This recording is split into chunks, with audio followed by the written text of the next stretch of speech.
Isn't it interesting how those old rockers had something more in what they were trying to tell us? But did we ever really listen? I can't tell you how many times I heard that song and I didn't understand it. And then the whole idea of no more turning away. In other words, let's stop turning away from the truth. We keep focusing on the illusion. Do you not see how everything out there is illusion trying to recreate itself in our minds? The schools are domesticating us. Religions are domesticating us. Commercials on television are domesticating us. The stories on TV are domesticating us. What we read in books is domesticating us. Everything is causing us to buy into an illusion that is not our truth. And in the illusion, we lose our power. We become victims. And the thing is, how do we reclaim that power? So today we're going to be talking about great possibilities. We understand that there is a law of correspondence. It brings about conditions, circumstances, and situations that correspond to our mental attitude. In other words, this law of correspondence, the law of karma, the law of giving and receiving, the law of reciprocity, that law, there's only one law. We call it many names. But that law brings to us, based on everything, our interpretation of events that become our experience. And the interesting thing is that if you are experiencing me speaking right now, each of you is having a different experience. No one in this room is having the same experience of what they're hearing in this moment right now, because each person in this room is a different energy, is a different vibration, so they're seeing through it through the vibration and energy that they are in life. And here's the thing, we forget that. And we think that everybody should be seeing things the way we see them. Everyone should be understanding how we understand it, and it's not possible. Do you get it? That's where the teachings in Buddhism of non-attachment are so relevant right here. Because the teaching is basically saying, don't be attached to what other people or how they're responding, what they're feeling, and that type of thing, because you can't possibly know. Because no one knows what's going on inside a person but them, and maybe not even them, because they've been turning away so long that they have become numb. They have forgotten the truth. Each individual must prove this theory for themselves in their own life experience. In other words, this law of giving and receiving, the law of karma, the law of correspondence, the only way we get it is when we prove it for ourselves. Did you get that? That's why we're creating a community. We're creating a community so we can support each other as we get it. So, here's the key thing, and this is the hard one. We can't support each other when all we're doing is gossiping. You get that? And 99% of what we speak is gossip. Do you get that? Anything that's not truth is gossip. It's an interpretation. It's an opinion.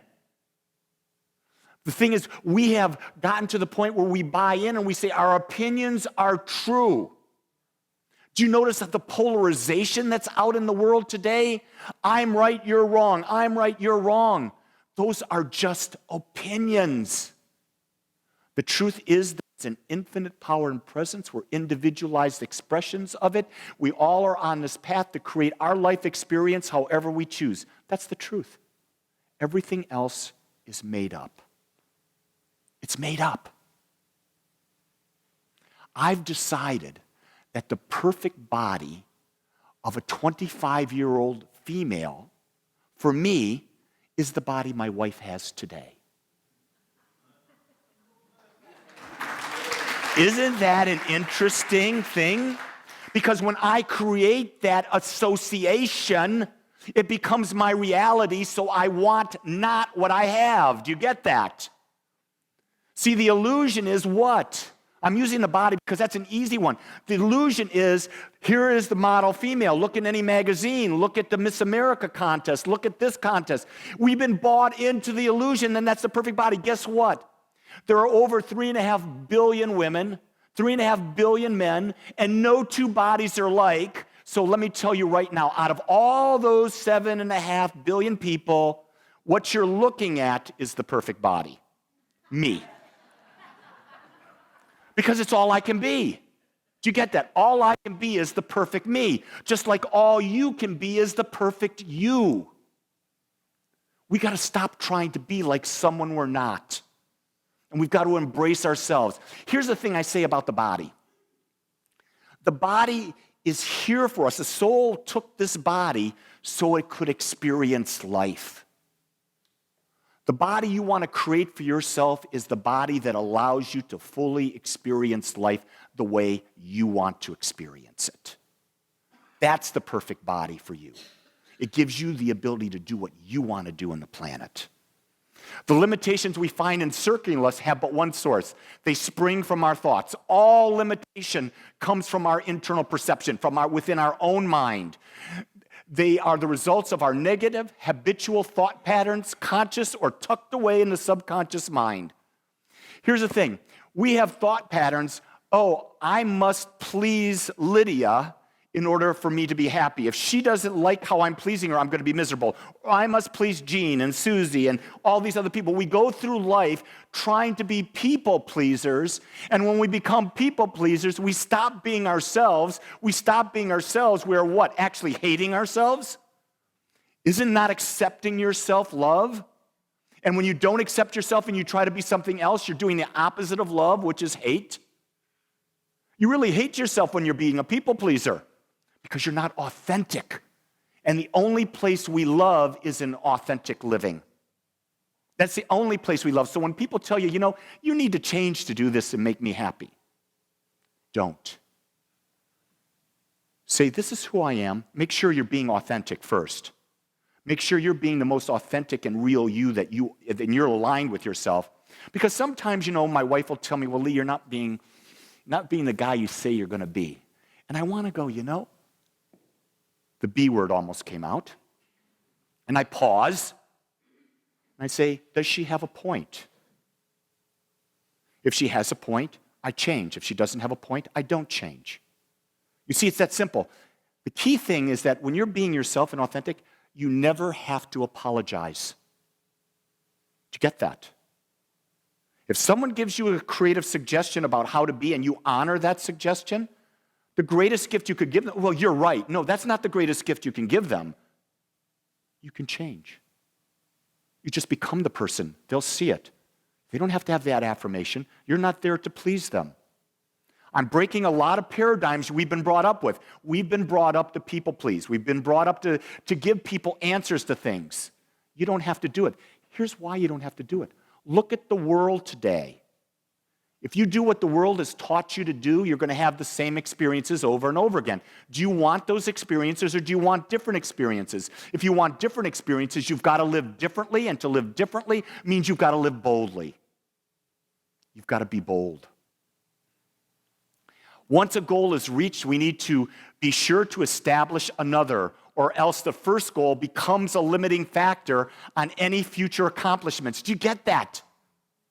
When we were young, we set a goal, and we got that first goal, and we got the goal, and we didn't set another one. All of a sudden, now we were limited by that first goal.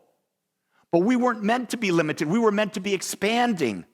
So the second we get a goal, we create a new goal, and then a new goal, and then a new goal, because all it is about, it's a way of creating the path through life. Is there a right goal? No. Is there a wrong goal? No. There's just your goal. Question you got to ask is, do you really have one? I know I went through life thinking that my goal was to be a corporate executive, to have 2.2 children, live in the suburbs, have a country club membership, drive nice cars, be in a corporate ladder, have benefits, stock options, all of that.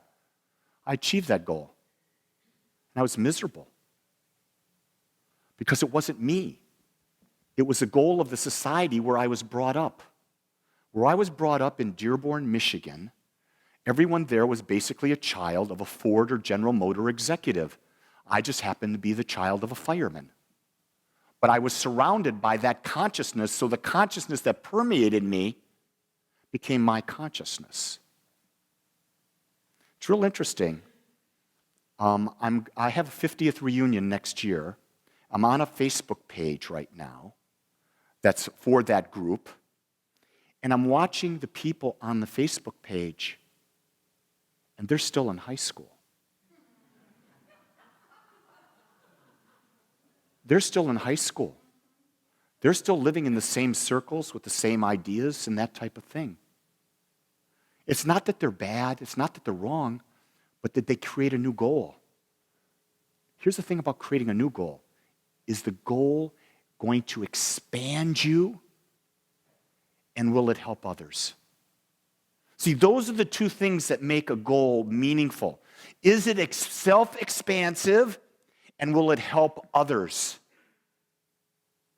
When you have those two things in, you've got a worthwhile way of living.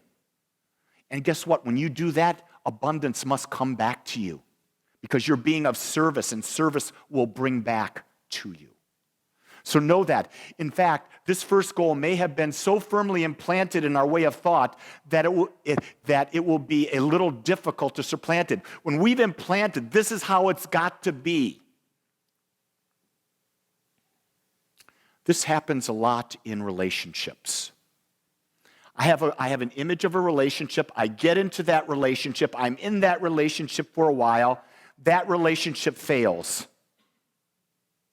What happens to the next relationship? It's almost a repeat of the first one, isn't it? You see that all the time, all the time. Why? Because we've implanted that first goal in our mind, and that first goal needed to be modified. It needed to be shifted. It needed to be changed. Why? Because we have changed.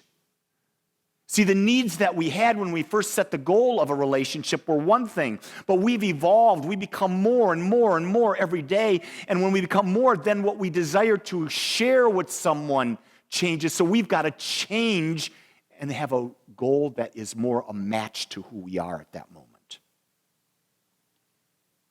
The biggest alibi we use to not achieving our new goal is we don't have time. We will never find the time. We must take the time. I have so many people. It's none of you. It's none of you. Trust me, it's none of you. That I have talked about a daily spiritual practice. I've been doing ministry 11 years. I've been talking about it every day for 11 years. And when someone comes to me in crisis, I said, so how's your spiritual practice? Well, a month ago it was pretty good. Last week I meditated once. That's not a spiritual practice. It's not a spiritual practice. It's not a commitment to yourself. The key thing is, when you commit to yourself, you've got to make the time. Well, I don't have time to meditate. Here's what I'll tell you about meditation. It's really, really simple. When I get overwhelmed, I meditate twice as much. Why? Because when you're overwhelmed, is your mind not going faster and faster and faster and faster? And the faster it gets, the less you have the ability to concentrate. But if you slow down and you focus yourself, you come back into that meditative state, guess what happens?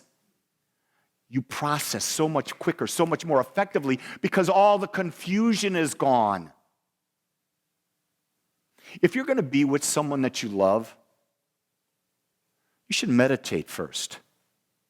Because I see a lot of people that are in couples, relationships that are together, and it's just about a yada, yap, yap, yap, yap, yap, yap, yap, yap, yap, yap, yap, yap. Now, you might think that's a judgment. It's not. It's just Lee assessing the situation. But I'm going to tell you some of the most romantic moments that I've shared with my wife are when we're just together and we're quiet. Because there's nothing to talk about. Remember I talked about earlier, gossip is where a majority of our conversation goes. Isn't it great to be with someone and not gossip and just be in like energy? Isn't that a deeper way of communicating? Think about that. We've bought into the illusion that communication is through words. What about if it's allowing our energy to just gently blend with the energy of those we're with? Something to think about. Something to experiment with. Something to test out. It was fascinating. We had our granddaughter, Claire, all day Friday and then all day Friday night. And Claire, during the day was great, but Claire had a cold. And if you know babies, when babies have a cold, it's not going to be one of those nights where you sleep a lot.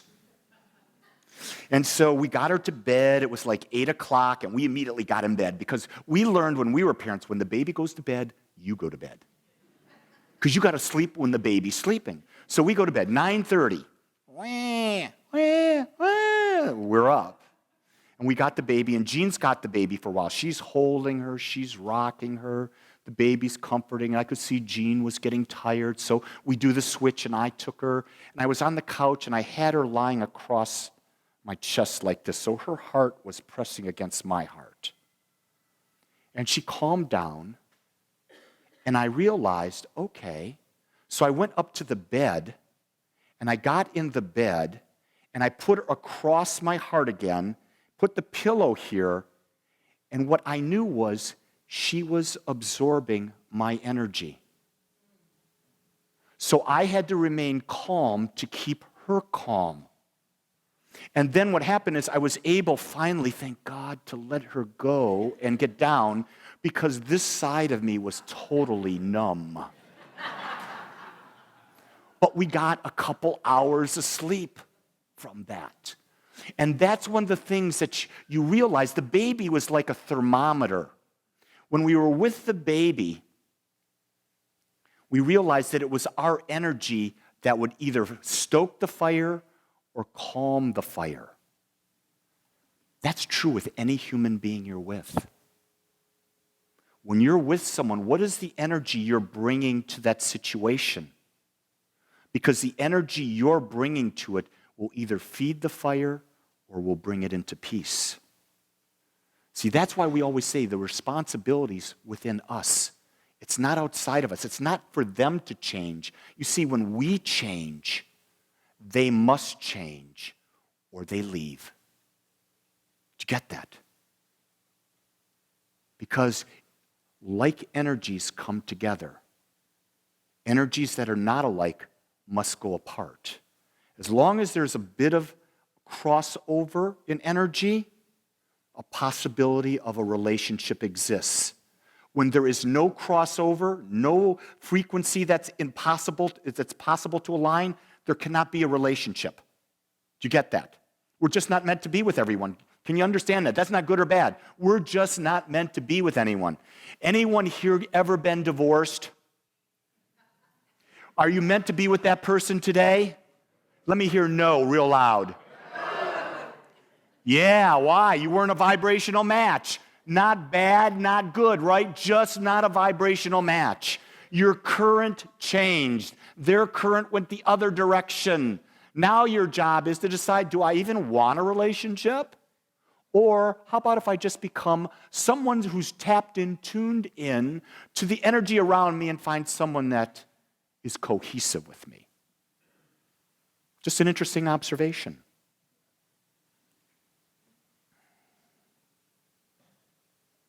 I have found that when I'm with my little granddaughter,